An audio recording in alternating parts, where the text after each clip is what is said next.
Verstappen just overtook me under the safety car. Understood, well, look. George suddenly just aggressively braked. Understood, thank you. I will check for any erratic driving. George Russell may have just pulled the ballsiest move of the season, and the FIA let him get away with it. In the middle of a title fight under safety car, he slammed the brakes, baited Verstappen into overtaking, and nearly triggered a penalty trap on live TV. Red Bull cried foul. The stewards shrugged. And now the paddock is split. Genius move or dirty trick. But here's what no one's telling you. This wasn't just a cheeky stunt, it was a power play. And in the next 60 seconds, I'll show you how this moment could redefine Russell's role in the driver market, shake up team politics, and prove he's no one's second option. Don't look away. It all kicked off in the closing laps of the Canadian Grand Prix. Russell was leading, Verstappen was right behind. The safety car was out, and just when things looked under control, Russell slammed the brakes, hard. Max, caught off guard, zipped past him and immediately backed off. You could hear the panic over the radios. Russell called foul, Red Bull called it a trap, Verstappen defended himself, and Mercedes, they just sat back and let the confusion play out. Here's where it gets spicy. Overtaken under the safety car is a big no-no. But the stewards ruled there was no infraction. Red Bull launched a protest citing unsporting intent under Article 55.5 of the sporting regulations. The FIA threw it out. Still, Ralf Schumacher wasn't convinced. On German TV, he said Russell wasn't far from a foul, a tactical move designed to bait Verstappen into a penalty. He even claimed Max himself wouldn't stoop to something like that, at least not that obviously, but was it dirty or just clever? Russell proved he knows the rule book and how to weaponize it. It may not have been elegant, but it was effective. He got the win. Verstappen got the lesson, and everyone else just got fired up. While the media obsesses over Max's potential Mercedes move, George Russell might be the biggest free agent no one's talking enough about.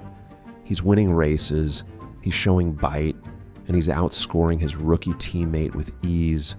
And now, he's proving he's not afraid to push the limit, politically, strategically, and on track. Toto Wolff insists Russell's staying. Russell says he's not shopping around, but whispers keep flying. Red Bull, Aston Martin, even McLaren have all been linked to the Brit. According to Ralf Schumacher, if Wolff doesn't lock him in soon, someone else will. Here's the wild part.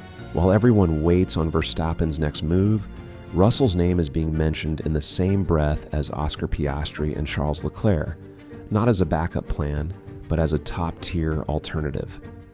Ralf puts it like this: Max is still number one. After that, there's a gap. And then you've got Russell, Piastri, and Leclerc. That's big, especially when you consider how hard it is to break into that tier of respect in the F1 paddock. What if I told you that Red Bull's biggest weakness is the seat next to Max Verstappen, not the engine, not the aero, not the pit wall, but the one seat no one seems able to survive? Because since Verstappen took control of that team, one thing has become painfully, brutally clear. No one thrives in the second Red Bull, and now it looks like Yuki Tsunoda is learning that the hard way. At first, it was Gasly, then Albon, then Perez. Now, Tsunoda, different drivers, different years, same ending. But here's the real question. Is it them, or is it the car? And what if the problem is deeper than anyone inside Red Bull is willing to admit? Today, we're going to uncover the truth behind F1's most demanding, most ruthless seat, and why Max Verstappen might be driving his teammates into the wall without ever touching them on track. Yuki Tsunoda finally got his shot. After years of hype, attitude, and raw pace at AlphaTauri, now Racing Bulls, Red Bull gave him the call. It came after just 2 races in 2025. Liam Lawson, who had stepped in after Perez's exit, was dropped like a bad pit stop. 3 Q1 exits, no points, and the pressure cracked him. Enter Tsunoda, Red Bull's own project, Honda's golden boy, a fan favorite, a wild card.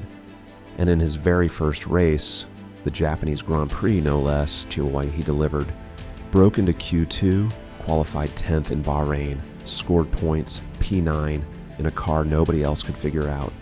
It looked like a redemption arc in the making. But then everything slowed. Imola, P20, crashed. Spain, P20 again, no pace.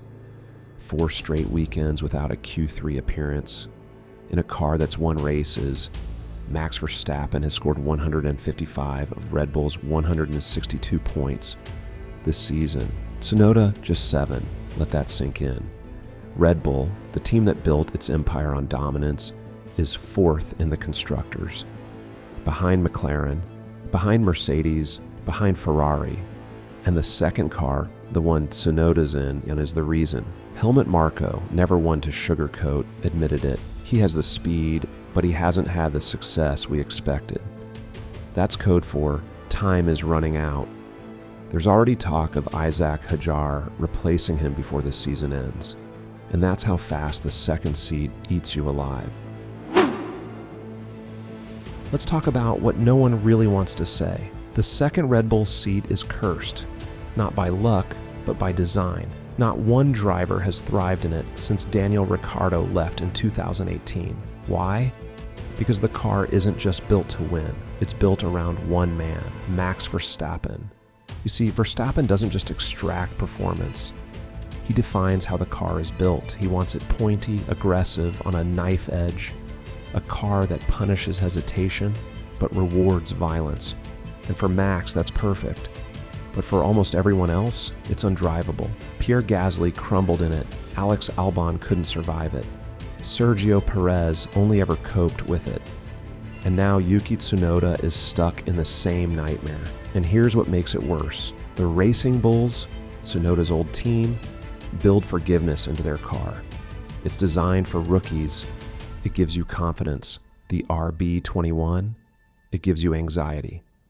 Alex Albon put it best. The Red Bull car is on a knife edge.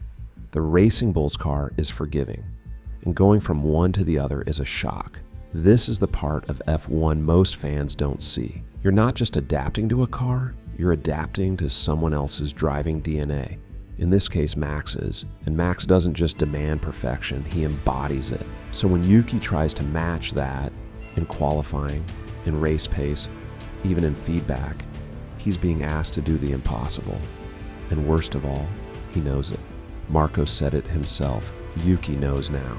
He can't beat Max, but he can still make points. That's not a vote of confidence. That's a lifeline. There's a myth in F1 that getting into the second Red Bull is the dream. But here's the truth. It's the hardest seat in the sport. It's a car built for a generational freak of nature. A car that breaks the limits and breaks teammates. And right now, Yuki Tsunoda is finding out what everyone before him already knows. It's not enough to be fast. You have to be Max. And no one is, not Gasly, not Albon, not Perez, not Lawson, and maybe not Tsunoda either. So if he wants to survive, not just in Red Bull, but in Formula One, he needs to do more than score points. He needs to crack the Verstappen code, because if he doesn't, there's already someone waiting in the wings. And history shows Red Bull doesn't wait long.